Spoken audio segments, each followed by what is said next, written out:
So Murder at Castle Nathria comes out today, and I want to go over some of the decks that I'm most excited about playing for day one. I do want to emphasize that day one, day two, day three, even the first week or so is probably the best time for experimentation when there is no meta. You can mess around and test your deck building abilities and see if you could just make something fun out of the cards you happen to open. Be very careful about crafting any legendaries because even though they might seem really good on day one, they might not be good. Same thing goes with these decks. Maybe they do well day one, but day two, they might be awful. You know, week two, they might just be really, really bad. But anyways, want to go over these decks. This is kind of like a mid-range Wild Spirits Hunter. I do play a lot of Hunters, so, you know, this is probably the one I'm going to be playing first. We got a lot of Infuse going on, a lot of new cards going on here. We got the Batty Guest, which is just a fantastic one-drop. Castle Kennels, which I think is actually really good. It seemed like a lot of people didn't really like this when they were reviewing it, but being able to give a Beast Rush or just giving a minion plus to attack, it could really add up. This is like 2 mana deal 6, kind of, if you manage to stick a minion and be able to hit them in the face. And do keep in mind, it's +2 attack forever on that minion. It's not for that turn. Frenzied Fangs, fantastic here. Really easy to complete that infusion since we have Wound Prey, we have Spring Paw, we have Batty Guess. We also have Ferocious Howl here for some draw. Quick Shot also for some draw. We also have Cotobane in here for even more draw, and then we have Spirit Poacher. This is where we start getting those Wild Seeds out. Wild Seeds are these dormant beasts, kind of random, the beasts that you get, but generally you're going to be happy with what you end up having. We have Stag Charge here, which can go face. You can use this for minion removal as well, but this is often going to go in your opponent's face, and then it's going to summon a random dormant Wild Seed. Then we have Wild Spirits, which will summon 2 Wild Seeds and progress them 1 turn. So if you have a dormant one on the board, it's going to progress that so it awakens a little bit sooner. We have Stonebound Gargan here, which I think a lot of people don't actually like. In my play testing during theory crafting, this card was actually really, really standout, fantastic. You could use Samuro instead, a 4-mana 1/6 rush that does damage to the whole board instead of just a cleave. And yeah, this one has to be infused, but from my brief experience, this was really easy to infuse. And then Castle Kennels just felt great on it, and because it's kind of healthy, it generally stuck around for another turn or two. So, you know, it really depends on the meta, I think, if you want to run this card or not. You're seeing a lot of board-centric things, which I think we will because of like Imp Lock. Imp Lock is just busted, so I think a lot of people will be running board-centric decks. We also have Arlon here. Arlon, fantastic drop, 5 mana, 4/5, but you kind of get 4 bodies. It's just not all in the same turn. But yeah, 1 of each dormant Wild Seed. So if you end up playing Arlon and then maybe you do Wild Spirits after, you can have a lot of minions on your board, a lot of dormant minions, and it's also just going to progress them all a little bit. And then we have Huntsman Altimore. I didn't end up getting to play this card. I never drew it during my play testing, but in theory, it seems fantastic and kind of easy to infuse. And a fantastic card here to infuse things even further. I realize this is cut off on the screen, but Hydralodon. Hydralodon is just going to summon all these heads. You don't even care if it gets silenced. It's going to be just pumping these infuses, right? Infuse 8, not going to be that hard if you have Huntsman in hand when you play your Hydralodon. So yeah, I think with a decent amount of draw, you might be able to get a lot of wins here with this deck. Very excited for that. The next deck I want to talk about is a Secret Mage. Now, I had a lot of fun with Secret Mage as well. It does kind of feel like old school Secret Mage, which I kind of missed. I think Secret Mage might be a bit toxic and wild, but I don't think this is the case in Standard here. You're just trying to squeeze out every little bit of damage to try and kill your opponent. And during the theory crafting, this was great. Might be completely different against a control deck or like a Renathal deck. I think most people were playing 30-card decks. But yeah, being able to push out all this damage, maybe some through explosive runes. You squeeze those fireballs in their face. You got Frozen Touches, which after you infuse, you just fling them at your opponent's face and just constantly get more and more Frozen Touches. During playtesting, this was so fun for me. I ended up getting, 12 plus damage off of just kind of one copy of this card. Chatty Bartender, so much fun, just dealing damage to the entire enemy board. And if your opponent doesn't deal with this or deal with your secret, it'll just keep continuing to cast. We also have Multicaster in here because we have so many different spell classes or schools, whatever they're called. We have Arcane through the counter spell. We got Rune Door, which is also Arcane and can discover another, you know, sort of spell. Frozen Touch is Frost. And then Explosive Runes, Fire, Fireball, Fire, Oasis Ally, Frost. That's why we're running this sort of package of spells, so we can get more multicaster value. Originally, we had Arcane Intellect in here, but with Arcane Intellect, it's 3 mana, draw 2, and, well, we'd rather spend 1 more mana, get a 3/4 body, and maybe even draw 3 or more, possibly, I guess. We have Orion here. If you didn't see my theory crafting video on this, Orion just absolutely pops off if your opponent cannot deal with him like the turn he's played. So if you manage to put a counter spell, your opponent doesn't deal with it, and you slap Orion on the board, they're probably gonna have a bad time unless they have minions on the board that can deal with him easily. But once you start getting maybe Oasis Ally out, and then you play Orion, and you have a counter spell, he's just gonna start like going like crazy and cycling all these different spells or all these different secrets, and he's gonna keep growing, right? So really, really cool. Scuttlebutt in here. I love Scuttlebutt. Just fantastic. 4 mana, 4/10, because hopefully you're gonna have secret on the board. That's why I like Oasis Ally. It's gonna be hard to trigger for your opponent unless you have a minion on the board. So maybe on 3 Oasis Ally, on 4 you Scuttlebutt. Maybe you follow that up with Orion or something like that. So yeah, really, really cool. And then Magister to replay everything, a lot of value, and then you can just start continuing to ping your opponent down. This gives you a lot more reach, throwing that Magister in there. And then of course we have the new secret, but I honestly think you might want to remove this at some point. I threw it in as a one of, maybe an extra counter spell is better. It's fun, it's new, but I think it's kind of easy to play around. Your opponent's going to be able to narrow down which secrets they are, play around this. And also it doesn't have a school or a spell school, so no multicaster value there.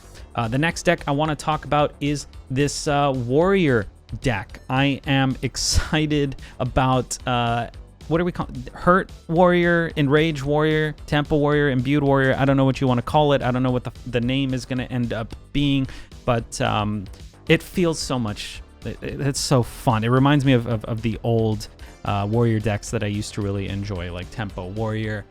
Not sure what the final build will be. This is going in a frenzy direction, which I think is actually going to be a lot of fun, personally. We have all these early drops here.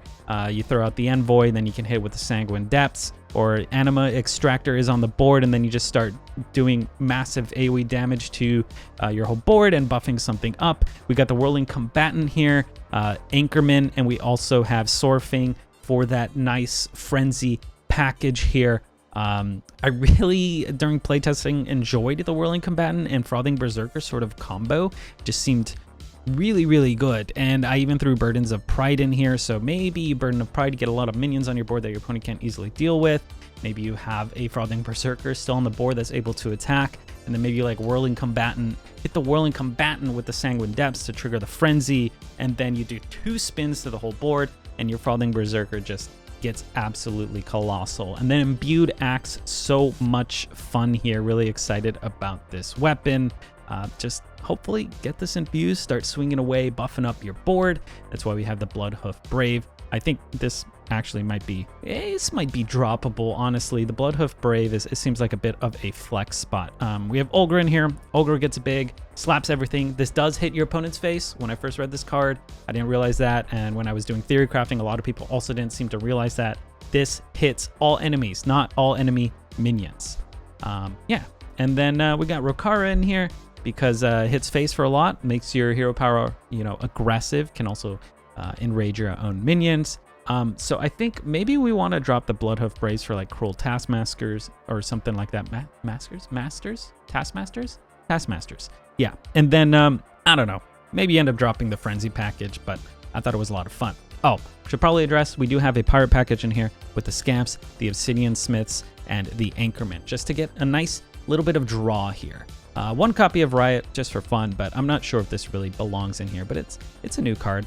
Really exciting. So next deck I want to talk about is going to be a pure Paladin this is an archetype that I think is really fun. I enjoyed it in the past, and we'll see how it shapes up to be. I think it does look a little bit weak, but still something I want to mess around with. I did play this also during theory crafting. I got a bit of a dude package in here. We got promotion, right? We could buff a Silverhound Recruit. Almost like worst case scenario, you just hero power do this on 3 mana 4/4. Not terrible, not generally what you want to do, but it doesn't hurt. You can also use it on your sous chef things. You can also use it on your, where is it? Your buffet biggin, because, you know, it's going to summon a couple dudes with maybe Divine Shield, and then you hit them with that promotion. Just a great card. Service Bell, because it can draw almost 2 of whatever you want, which is great. Light Ray, because it's just going to be cheap generally. You're pure. So why not play Light Ray? It's going to be like a 0 mana 5/5 taunt. And then Garden's Grace, because why not? It's just so good. Carriel's just OP. Gotta have Carriel. And then Countess is one of the most fun cards we're going to have here. If we have no neutral cards, you get 3 invitations to our hand. The whole point of this deck is really like the payoff of Countess, which she's going to give you some fun invitations to mess around with. You could definitely like low roll these, hit some small minions, but I think generally you're gonna be happy, and it's kind of just a fun time. You get a bit of a dopamine hit every time you open those invitations, which is really what it's all about, right? The next deck I want to talk about is this big Druid. Okay, like there's gonna be a lot of good Druid decks. Unfortunately, I really don't like Celestial Alignment, and I wish it wasn't in the game. I'm worried it's just gonna be a big fun ruiner. I don't know. I was playing some Hearthstone right before recording this, and God, I was just getting absolutely crushed by Celestial Alignment. It just didn't let me play the game. It didn't let me have fun. Yeah, anyway, enough of that. Hope that gets removed from the game. But this is a ramp Druid. It is not running Celestial Alignment. I can't even fit it all on this screen. There's so many like one-ofs, and it's a 40-card deck with Renathal. So I could do this. I don't know if you guys can even see this, but we're running mainly big things and a lot of ways to ramp. We have probably like one of the best cards in the set, which is Wild Bloom Seedsman. Sorry, Widow Bloom Seedsman. 4 mana 3/2 with Battlecry. Draw a nature spell, gain an empty mana crystal. Why did they print this? No clue, because they had enough ramp as it is. I mean, we got Wild Growth in here still. We have Nourish. I even put Jerry's in here so they can draw the Nourish and split it, because, I mean, draw is also great. We want to find Guff. Play Guff. Guff is also just a busted card. I do think Druid is just going to be the strongest of this expansion. We also have this card, which is kind of what the deck is based around. The Death Blossom Womper, a 6 mana 7/6 with Battlecry. Draw a Death Rattle minion and gain its Death Rattle. I'm a bit worried. Maybe you end up playing this on 6 and you're not going to be too healthy and you can die. But I guess we have Renathal and 40 health, so we should be fine. But yeah, play this. It gets a Death Rattle. That's why we're very selective with the Death Rattles that we have in our deck. So we have Cecily here, which is going to make us draw a minion, and it's going to be free, essentially. We got Stoneborn General, a 10 mana 8/8 rush with the Death Rattle. It's going to summon another 8/8 with Rush. So if you play your Womper and you get that, you're going to be pretty happy. And then, yeah, we got Theotar in here, so you could just do a bit of hand disruption with your opponent. They probably will not be happy with the card you give them, and that's kind of just all you're doing. I mean, maybe you give them Prince Renathal. Just give them the Spider Tank and take something they want to kind of mess up their game plan. We do have the Hedge Maze here, which is so good, dude. With these Death Rattles, the Stoneborn, and with Cecily, you're just always going to be happy triggering that. So really, really cool. Is there anything else to talk about in this list? Oh, Party Crasher. Party Crasher is great. You throw a random minion from your hand at an opponent's card. So really happy to do this if you have a Death Rattle, right? It is going to be a random minion, so like you definitely don't want to throw a Renathal, or usually you're probably not going to want to throw a Renathal or like a Jerry or Theo. So maybe make sure you play those before you play the Party Crasher. Yeah, and then Sire Denathrius, maybe you're wondering, hey, why do you want that if you're running Party Crasher? Or, well, you're kind of happy to throw, it's like heal 10. It'd be like heal 10, right? Plus you just get big stats on the board. Yeah, Convoke in here also, big card. I don't know if Convoke's actually going to be good. I don't even know if this deck's actually going to be good, but it looks pretty fun to me for a Druid deck. And yeah, that's going to be it. Just 5 decks that I wanted to talk about. Now, I do think there are going to be a lot of other fantastic decks. There's probably like 20, 30 fun archetypes you can make here. These are the 5 I'm going to be playing on day 1. The main one I omitted was actually like Imp Warlock. I think that's going to be busted. I think that might just be like the best deck, at least initially off the bat. Aggro decks tend to do better. They're easier to refine than aggro or than control decks because you can get more sample size in there, and you can really see what cards don't do that well, what doesn't belong. If you want to win a lot, play an aggro deck. Imp Lock is probably going to be the one to go with. I do think Druid and Warlock are going to be the best classes. Like Druid is just going to be insane, dude. I really don't like alignment. As long as the best Druid deck is not an alignment deck, I think I'll be okay with that. Not really worried about Prester because we have that new 5-mana card that gets rid of cards that didn't start in your deck. Yeah, but dude, I'm so excited about this expansion. It just seems like I can't wait, man. One of the best expansion themes I think I have ever seen. And I think Hearthstone is just in a fantastic place. So hope you guys enjoyed this video. Thank you so much for watching. If you liked it, don't forget to like and sub. And I'll be having a ton of gameplay content if you guys want to watch that. Thanks for watching. Good luck on ladder and stay hydrated.